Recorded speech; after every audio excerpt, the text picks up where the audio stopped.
शिवजी की कहानी। शिव और पार्वती का विवाह। हिमालय के राजा हिमवंत और उनकी पत्नी मीना देवी शिवजी के भक्त थे। उनकी इच्छा एक ऐसी पुत्री पाने की थी जिसका विवाह में शिवजी के साथ कर सके। मीना देवी ने शिवजी की पत्नी गौरी देवी को प्रसन्न करने के लिए कठोर तपस्या शुरू कर दी। कई दिनों तक वह बिना खाए पिए तप करती रही। गौरी देवी ने प्रसन्न होकर मीना देवी की बेटी के रूप में जन्म लेने का वचन दे दिया। गौरी देवी ने आग में कूदकर अपनी जान दे दी। इसके बाद उन्होंने मीना देवी की बेटी के रूप में जन्म लिया, जिसका नाम पार्वती रखा गया।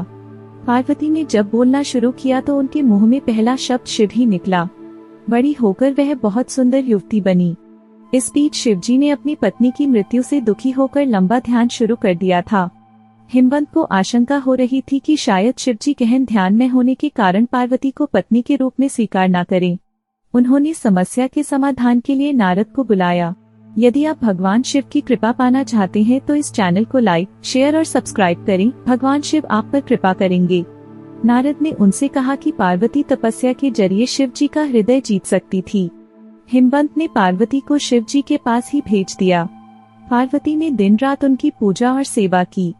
शिव जी पार्वती की भक्ति से बहुत प्रसन्न हुए, लेकिन उन्होंने उनकी परीक्षा लेने का निश्चय किया। उन्होंने युवा ब्राह्मण का रूप धारण किया और पार्वती के पास जाकर कहने लगी कि भिखारी की तरह रहने वाले शिवजी से विवाह करना सही नहीं होगा। पार्वती यह सुनकर बहुत क्रोधित हुई। उन्होंने स्पष्ट कह दिया कि वे शिव को छोड़कर और किसी के साथ विवाह नहीं करेंगी।